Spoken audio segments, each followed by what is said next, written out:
The glass slipped from my fingers, smashing against the kitchen tile with a sharp, explosive crack. Red wine spread across the floor, swirling around my bare feet, but I barely registered it. My gaze was fixed on the phone in my other hand, its screen glowing with a message that seared through my chest like molten metal. I'm so sorry, man. It was a mistake.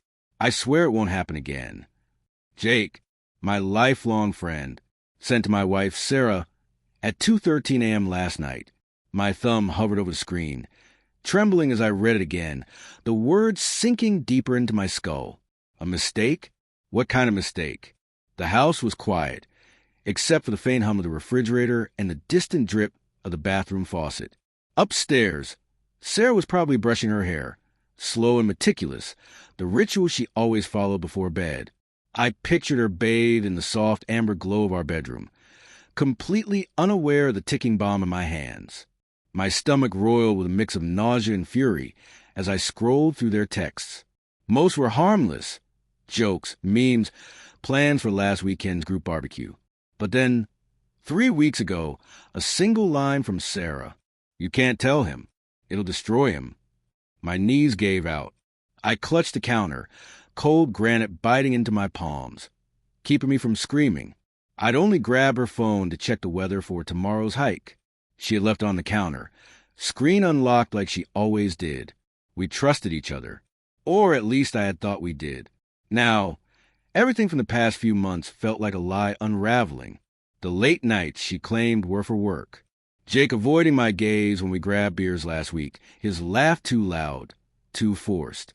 The gnawing suspicion I dismissed when I saw them whisper in the backyard during the barbecue, heads bent too close, her hand lingering on his arm. I told myself it was nothing, just friends, just Jake and Sarah, the two people I loved most in the world. I forced myself to move, feet sticking to the wine-slicked floor. The stairs groaned beneath me with each step, heavy, slow, as if wading through quicksand.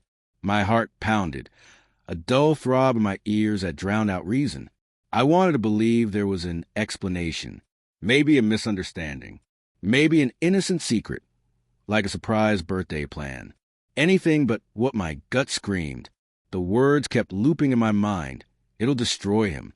Sarah sat on the edge of our bed, her auburn hair catching the lamplight as she scrolled through her tablet. She looked up, her familiar smile soft, but faltering when it landed on my face. Mark, what's wrong? Her voice, gentle and concerned, twisted in my gut like a blade. How could she sound so normal? I raised her phone, hand shaking so violently the screen blurred. What's this? My voice came out low, rough, almost alien to me. Her eyes widened for a fleeting second before she masked it with feigned confusion. But I saw it, the flicker of guilt. What are you talking about? She asked, setting the tablet down with exaggerated care, as if handling live dynamite. This? I shoved the phone toward her, screen still open. Jake, last night, I'm sorry. It was a mistake. And Sarah, 3 weeks ago, it'll destroy me. What the hell, Sarah? Her face drained of color, lips parting as if to speak, but no words came. The silence pressed in deafening, heavier than any scream. I waited, breath ragged, praying she'd laugh it off, explain it away. But her eyes darted aside, and I knew, God, I knew. Mark, it's not, she started, voice cracking, betraying her. She rose, reaching for me, but I stepped back, the air between us thick and toxic. Don't lie to me. I snapped, voice rising, tearing itself out. What happened? What did you do? Her hands dropped to her sides, trembling. It was one time, she whispered, almost inaudible. One stupid, drunken night. We were at the bar after work, and it just happened. I didn't mean for it to. One time. I laughed, bitter, hollow, a sound that echoed in the room. You're texting him about it weeks later, and it's just one time? You think I'm an idiot? My voice shook with a rage I didn't know I could feel. Beneath it, something darker clawed at me, grief, raw and suffocating, as if I were mourning her while she stood right there. I didn't want to hurt you, she cried, tears streaming now, voice pleading. I love you, Mark. I swear I love you. It was a mistake. We stopped it. Jake feels awful too. Jake, I spat the name like venom. My best friend, the one who had sat at our table, laughed in our house. He feels awful. That was supposed to make this okay? I turned away, hands raking through my hair, trying to hold myself together. The room felt smaller by the second, walls closing in, the air thick with her perfume and my betrayal. I didn't know how to tell you, she sobbed. I was scared you'd leave me. I couldn't lose you, Mark. You're everything to me. I spun to face her, vision blurred with tears I refused to release. You already lost me, I said, words cutting as they left my throat. The second you chose him over me, you lost me. She collapsed onto the bed, hands covering her face. Part of me wanted to go to her, hold her, pretend none of this was real. I loved her. God, I loved her so much it hurt. But the image of her with Jake, my brother in all but blood, burned behind my eyes.